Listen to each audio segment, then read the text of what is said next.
Продолжуваме на тема насилство, но за жал и меѓу ученици и малолетници. Откако нивни деца, средношколци, биле претепани во Скопски аеродром, група родители сами направиле истрага и ги откриле напаѓачите. Сите податоци за насилничката малолетна група ги доставиле и до полицијата, но велат досега нема никаква реакција ниту од нив, ниту од останатите надлежни. Како што се судот и центрите за социјални работи. Полицијата работи на терен, ги бара напаѓачите и за овие и за други случаи. Најризична точка е транспортниот центар каде средношколците се собираат и фаќаат автобуси за дома. Таму, но и во автобуси, има се почесто претреси и прегледи на патници, а во текот на оваа недела, кај малолетник во автобус беше најден и пиштол. Миомир Серафиновиќ на оваа тема.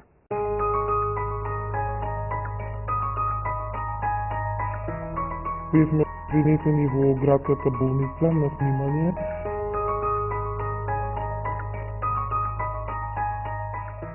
Пред повеќе од месец дена, овој скопски средношколец бил нападнат, претепан, имал поблак потрес на мозок, неколку дена го болела глава, имал нагон за повраќање, му сметала светлина. Случајот пријавен, но се уште не е расветен. Тогаш мајката почнала да бара помош и открила дека има и други нападнати средношколци. Исти напаѓачи на слична возраст како жртвите. Излезе дека всушност ние сме некои веќе 5-6 родители за 5-6 деца, знаеме дека се нападнати од истата група. Од истата таа група. Значи точно знаеме од каде се, кои се, каде учат, дека се малолетници, значи се откривме ние родителите, дека и тоа го приложивме на полицијата. Тројца од нив се согласија да дадат изјави, без да го откријат идентитетот. Останатите родители, кои што имаат вакви настани, се плашат да ги пријават ради безбедноста на своите деца.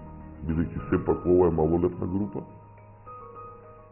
пак ќе кажам, има меѓу нив и возрастни, значи над 18 години, кои што носат оружје, така да родителите и ние со право се плашиме за нашите деца. Преди на моје поставено едно прашање, откако одговорил на прашањето, веќе почна да лудира. Последици за среќа нема тешки, но има тешки физички последици, но има трауми од настанот. Синот не ми извести веднаш за тоа, бидејќи бил упашен. Откриле дека истата агресивна група насилници има десетина жртви во изминатите десетина месеци. Приватно водев истрага и добив шокантни резултати. Дека има, и јас што знам, најмалку 10 деца нападнати, од кои што многу деца се тешко повредени. Од истата група, која што ја знаеме и по име, по презиме, секој член, каде живеат, адреса, куќа, све комплет. Најтешко повреден е син на овој скопјанец, нападнат додека седел во кафуле во општина Аеродром, веднаш до полициски објект. Групава налетува и еден од групата го напаѓа синот мој, без никаква причина, му нанесува телесни повреди, искршеница, посекотини, потрес на мозок. Иако имало безбедносна камера на која се гледа целиот крвнички напад врз неговиот син и идентитетот на напаѓачот, од полицијата никогаш не ја зеле таа снимка. Полицијата како така ја изврши, да речеме, таа обврска што вечерта не пријавивме, меѓутоа не го приведе веднаш, после некој период го приведоа и го негирал настанот. Меѓутоа, не се работи за тоа дали синот му е повреден, дали полицијата ќе преземе нешто за понатаму,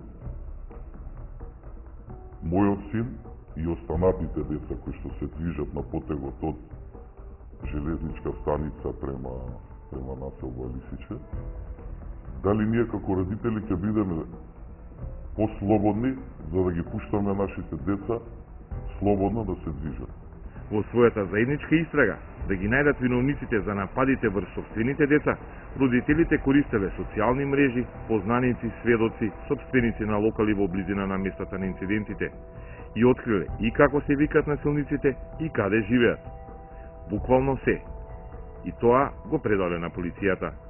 Таа е, значи, голема група, фамилија, како да кажем, од населбата Лисиче, која кара низ Скопјево, а најмногу низ Аеродром. Полицајците се известени и знаат кои се, меѓутоа дигаат раменици и ги знаеме. Тие се проблематична фамилија.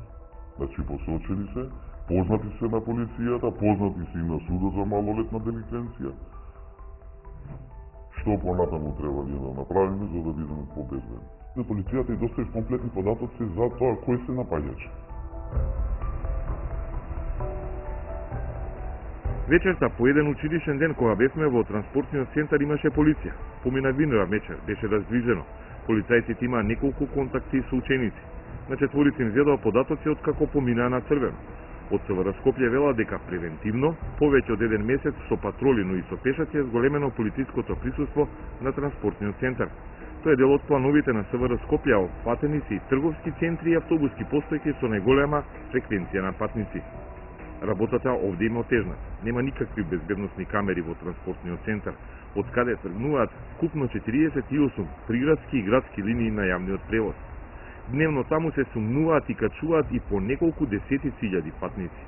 Најголем дел се средношколци и помлади. Дека има повремени инциденти ни каже и чуварот на транспортниот центар. Главно се оштетуваат автобуси и опремата во центарот, но често има и вербални и физички пресметки. Бројките на СВР Скопје се следни. Ова година биле регистрирани 4 кривични дела во транспортниот центар, едно разбојништво врз малолетник и 3 физички напади. Сите меѓу средношколци. Расветлени се 2 физички напади.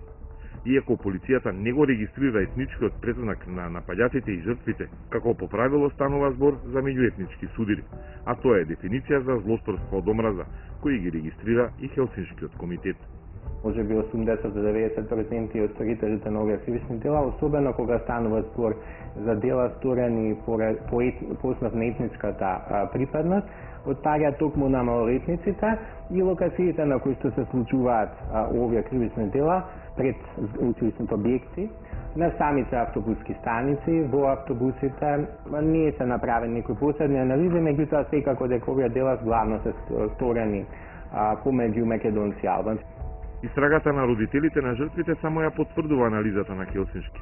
Го нападнала поголема група на деца албанци. По разговорот со нив, пошто го прашале од каде е, од разговорот приметил дека се албанци, значи тие се малолетници, мала поголема група биле малолетни лица. Причината е од етнички карактер.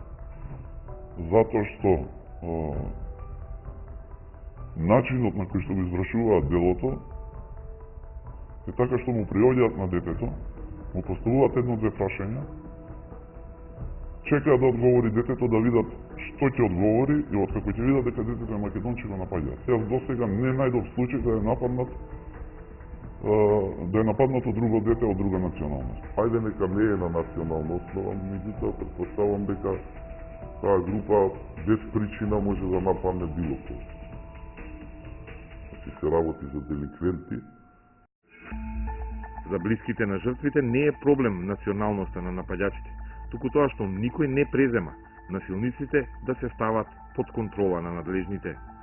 Во паника сме, во страв, едноставно сакаме да се реши ова. Кога веќе знаеме за кого се однесува, кои се сторителите. Групата е позната на сите деца од општина Аеродром. Се движи на линија, автобуска линија, седмица на автобуска линија 5. Значи нивни круг на движење. Село Горно Лисиче, училишта Хемиско, Димитар Влахов, транспортен центар, парк Бановина, населба Аеродром, населба Ново Лисиче. Предлозите кои ги добиле од полицијата оделе дотаму и да поднесат приватни тужби за одштета додека се чека крајот на кривичната истрага. Што јас ќе направам со приватната тужба? Ќе здобијам парична надокнада и со тоа ќе бидам задоволен и утре моето дете повторно ќе излезе, па ќе биде нападнато и јас ќе взимам парични казни. Ќе профитирам преку тоа дека мојот син е нападнат или мене тоа ќе му обештети за да ја бидам задоволен, да му ги земат парите, син ми е повреден, ама му земат пари. Мене парата не ме интересира. Но најсилниот дел доаѓа од полицискиот записник за нападот врз средношколецот, кога го прашале каде оди и каде учи. Па откако кажал кој е и што е, бил нападнат. Во записникот според новите правила стои прашање дали делото е поврзано со етничката, религиозната или било кој друг вид припадност на жртвата, односно дали делото е сторено од омраза. Полицискиот одговор е децидно не. За такви дела и предвидената казна е поголема, но уште на стартот полицијата одлучила дека делото не е од омраза. Хелсиншкиот комитет преку својата веб страница со исто име ги брои случаите и забележува дека токму поради таквиот однос на државните институции, жртвите се плашат и да пријават. Многу често жртвите на говорот, односно на делата од омраза, се едноставно плашливи и не се доволно храбри за да ги пријават ваквите дела до надлежните институции, ниту пак до Хелсиншкиот комитет. Таму регистрирале дека најмногу злосторства од омраза се случуваат околу избори. Силниот политички речник со повици за поделби од секој вид прават рефлексија меѓу најмладите, оценува и ресорната министерка. Вината ја барам во возрастните кои што ги потикнувале децата и ги струеле на некој начин со јазик кој што не е автентично детски, не е автентично нешто што го носат младите луѓе, туку се влијанието на она што значеше политика до 27 април и подгревањето на тие страсти си го даде своето влијание врз децата. Не се само возраст, врз насилните младинци влие и популарната култура и интернетот. Дел од напаѓачите од групата чии жртви се родителите соговорници и кои оперираат во и околу транспортниот центар, лесно ги најдовме и на Facebook. Едниот има прекар по гангстер од современ српски мафијашки филм и цитат од истиот филм дека денот кога ќе се откаже, ќе умре. Содржината на профилот како за млади средношколци и ништо што навестува дека се работи за тинејџер кој веќе учествувал во неколку физички напади врз врсници. Они живеат во некој филм дека се опасна група, дека се деликвенти, дека никој ништо не може, дека ќе прават што сакаат. Затоа и бараат во се да се вклучи Центарот за социјални работи. Во оваа држава не е само полицијата и не можеме само полицијата да обвинуваме за се. Значи, тука пред се треба да се погрижи Центарот за социјални работи. Да провери каде живеат децата, од каква фамилија се, во какво обкружување растат, какви услови имаат за живот, зашто вака се однесуваат. Но социјалните работници ретко се присутни во работата на полицијата со малолетници. Од СВР Скопје ни потврдија дека во проектите за превенција, иако редовно поканети, социјалните работници никогаш не доаѓаат. Ретко се одзиваат и кога како сторител на кривично дело е малолетник и кога законски мора да дојдат на полицискиот разговор со осомничените тинејџери. Социјалата мора да преземе многу обврски, сметат во Хелсиншки. Преку соодветни програми кои што ќе бидат наменети за оние лица за кои што ќе се утврди дека биле инволвирани во ваквите инциденти или пак биле жртви на инцидентите на насилство. Од скопската полиција апелираат жртвите и нивните родители да ги пријават сите случаи на напади, за да може да се истражуваат. Министерството за образование пак размислува како да помогнат на децата, пред се со разделените по националност паралелки. Процесот на градење на меѓуетнички врски помеѓу училишта со различни етнички заедници кои што учат во нив, или мрежување на училишта кои што се од една етничка заедница со училишта каде што се учи на јазик на друга етничка заедница, се процеси кои што ние ги поддржуваме. Но, често пати, она што значи меѓусебно насилство, за жал мора да се води сметка дали станува збор за насилство кое што е испровоцирано од некој од страна или пак станува збор за нешто што произлегува од детето. А родителите на жртвите чекаат разврска, да се најдат виновниците кои сите ги знаат и да бидат казнети за своето дело, за да не се повтори застепена глава на некој друго дете, без разлика што е и како се вика.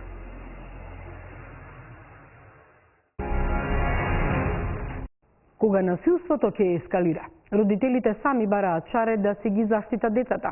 Таков е случајот со Скопското училиште Димитар Миладинов, каде во септември се отпишани 15 деца затоа што дел од нивните соученици биле насилни. Инспекторатот го посетил училиштето, но состојбата во класот со месеци не била подобрена. Сега таму нема ниту едно девојче. Директорката по телефон кусо ни изјави дека ги превзела сите мерки.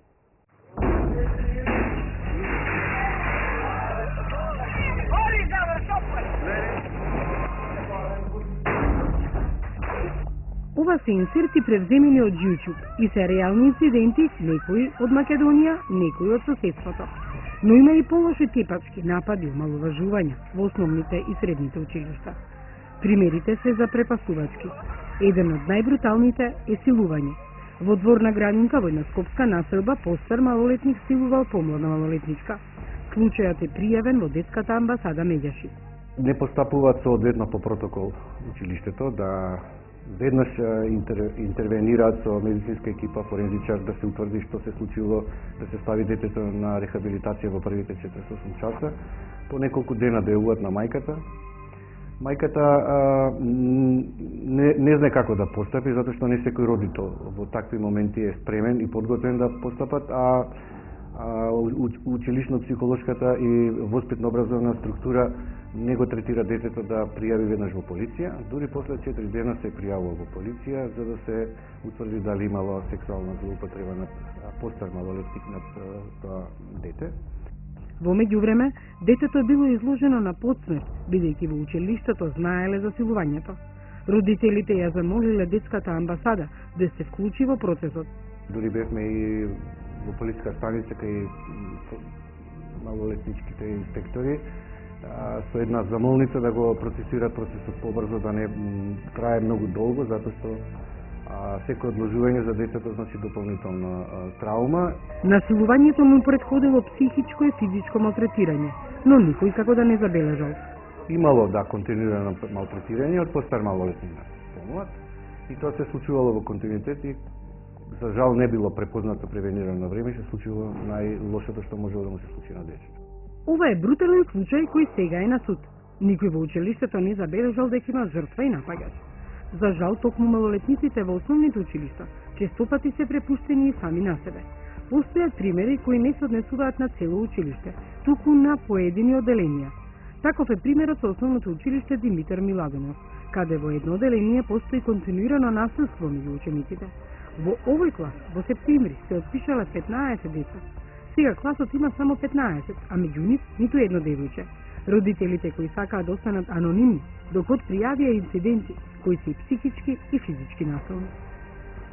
Неколку момчиња од оделението се обиделе да скршат рака на едно девојче, ставајќи ја под вратата, која силно ја треснале. За среќа таа успеала да ја тргне, па само ја шинала. Истите момчиња се качувале, па преку зидот од женското веце ги гледале девојчињата додека се во тоалет. Со мобилен телефон снимале додека се обидувале да симулираат секс кај едно од децата врсници. Тепање, напади, недисциплина на час. Ова се само дел од инцидентите кои предизвикале родителите масовно да ги отпишат своите деца од класот. Претходно пријавиле до наставниците и директорката, но превземањето на мерките траело долго. Ја прашавме директорката на училиштето Маја Ангелова зошто дозволила ова да се случи.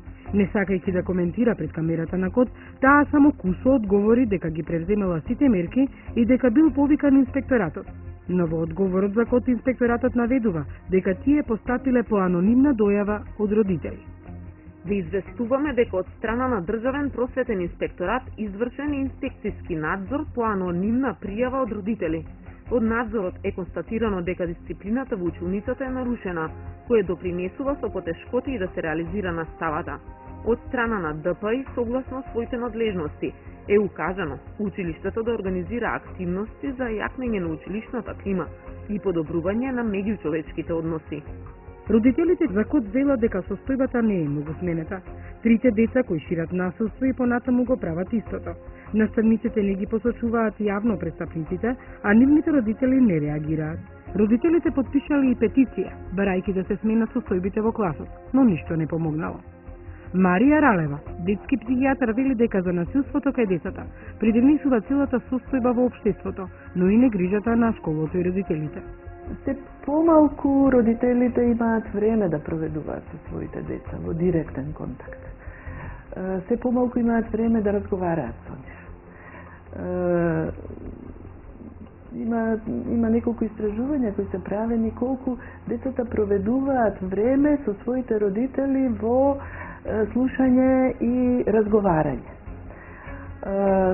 Тој период се смалува драстично за сметка на другите посредни комуникацијски технологии.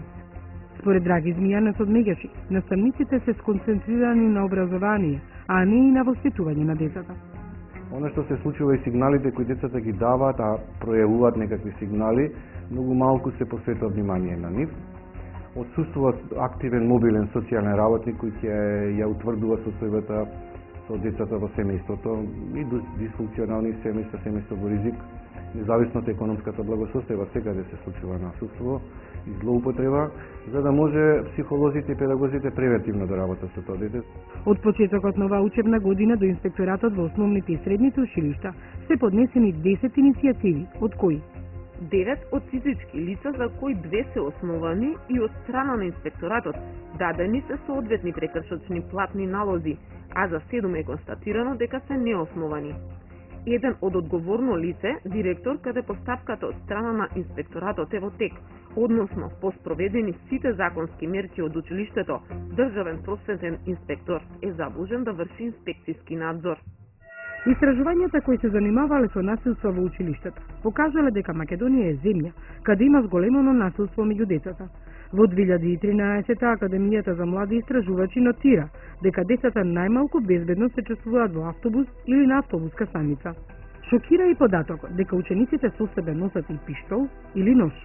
Едни стануваат агресори, односно насилници, други стануваат жртви, затоа што се повлечени, затоа што се деца кои што, да речеме, учат, затоа што имаат други вредности, затоа што не се вклучуваат во вакви заеднички, деструктивни организирања и биваат напаѓани постојано. Последиците се опасни, трајни, далекосежни и мислам дека децата доколку немаат кому да му се доверат и нема доволно разбирање, може да го трансформираат или да бидат насилници или пак да се повлечат во себе, да се инхибираат и да не можат да пројават проактивен однос кон себе и кон околината за да бидат конструктивни во решавање на проблеми со кои ќе се соочуваат во иднина. Ако на пребарувачот Google пишете на кирилица тепачки во училиштата, постојат многу немили наслови. Последната тепачка во дворот на средно училиште заврши со 3 повредени. Инцидентите секогаш не се пријавени и ретко завршуваат во медиумите. Насилството може да се пријави од страна на ученици, студенти, родители, совет на родители, вработени во воспитно-образовна установа и од други граѓани, велат од Министерството за образование. Но најчесто децата жртви се уплашени и молчат. Доколку пак пријават родителите, тогаш чекаат од наставниците и директорите нешто да превземат, а тие пак од инспекторатот. И така додека се помине целиот круг, поминува време. Потоа следува советување со родителите, децата, педагозите. Во меѓувреме, децата се поделени во 2 групи: насилници, кои понатаму доминираат по мок, и жртви, кои доминираат по број. Многу често, првите се заштитени, бидејќи се нечии деца, а вторите се оставени да издржат и тие и нивните родители во битката да се справат со мокните.